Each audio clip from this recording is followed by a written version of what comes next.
The cardiac action potential is one of the most elegant and clinically important concepts in physiology. It governs every heartbeat. It explains arrhythmias, antiarrhythmic drug mechanisms, and the ECG. Understanding it deeply separates the clinician who manages arrhythmias confidently from one who manages them blindly. Today, we go through every phase, every ion channel, and every clinical connection.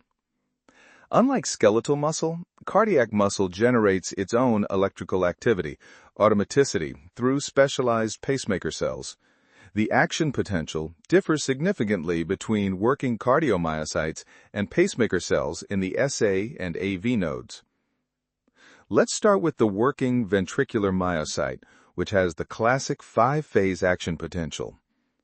Phase 4 is the resting membrane potential, approximately -90 millivolts. This strongly negative charge is maintained by the sodium-potassium ATPase and a slow outward leak of potassium through inward rectifier K channels.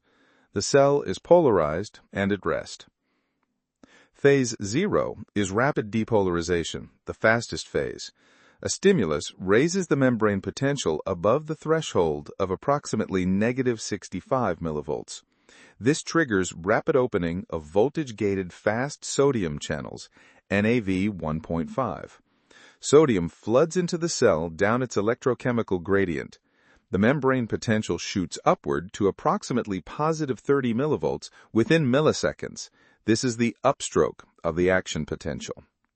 The rate of rise of phase 0, called Vmax, determines conduction velocity. Class 1 antiarrhythmics, sodium channel blockers like lidocaine, flecainide, and mexiletine, slow phase 0 and reduce conduction velocity, which is why they treat ventricular arrhythmias. Phase 1 is early repolarization. The fast sodium channels rapidly inactivate. They have a fast activation gate and a slower inactivation gate. Simultaneously, a transient outward potassium current, I-TOE, activates briefly, allowing potassium to leave the cell, causing a small initial dip in membrane potential. This creates the notch seen on the action potential curve between phases 0 and 2. Phase 2 is the plateau, the defining feature of cardiac muscle, distinguishing it from skeletal muscle and neurons. The plateau lasts for 200 to 300 milliseconds and is maintained by a balance between inward calcium current through L-type calcium channels, the slow calcium channels, and outward potassium current. L-type calcium channels open slowly during phase 1 and remain open during the plateau. Calcium entry triggers calcium-induced calcium release from the sarcoplasmic reticulum, the basis of excitation-contraction coupling. This calcium drives myosin-actin crossbridge formation and cardiac contraction.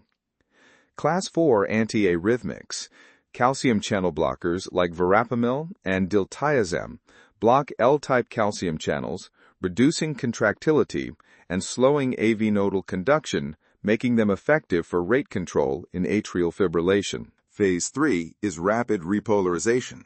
L-type calcium channels close and multiple potassium channels open, primarily the delayed rectifier potassium channels, IKR and IKS. Potassium rushes out of the cell, rapidly restoring the negative resting membrane potential. IKR, the rapid delayed rectifier, is encoded by the HERG gene. This is critically important clinically. Many drugs block IKR as an off-target effect, prolonging phase 3, prolonging the QT interval, and predisposing to torsade de pointes, a potentially fatal polymorphic ventricular tachycardia. Drugs that prolong QT include class 3 antiarrhythmics like amiodarone and sotalol, antihistamines, antipsychotics, macrolide antibiotics, and fluoroquinolones. Always check the QTc before prescribing these drugs. Phase 4 returns. The resting membrane potential is restored. The sodium-potassium ATPase pumps 3 sodium out and 2 potassium in, restoring ion gradients. The sodium-calcium exchanger removes calcium. The cell is ready for the next action potential. The refractory period is essential for preventing reentrant arrhythmias. The absolute refractory period spans phases 0 through most of phase 3. No stimulus can trigger another action potential regardless of strength, because fast sodium channels are inactivated. The relative refractory period is late phase 3.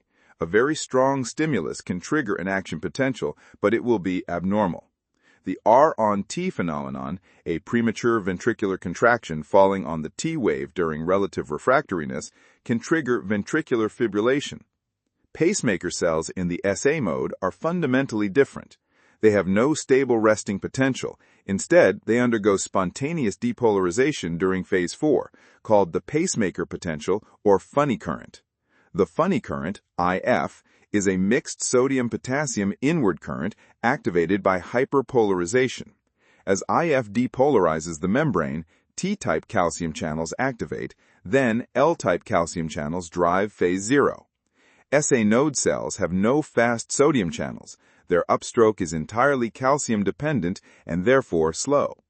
This is why the AV node, also calcium-dependent, has slow conduction velocity, creating the PR interval delay. Ivabradine blocks the funny current selectively, slowing heart rate without affecting contractility, useful in heart failure and angina. The ECG maps directly onto the action potential. The P wave represents atrial depolarization. The PR interval represents AV nodal delay, phase 0 of nodal cells. The QRS complex represents rapid ventricular depolarization, phase 0 of ventricular myocytes. The ST segment corresponds to the plateau, phase 2. The T wave represents ventricular repolarization, phase 3. QT interval prolongation reflects prolonged phase 3.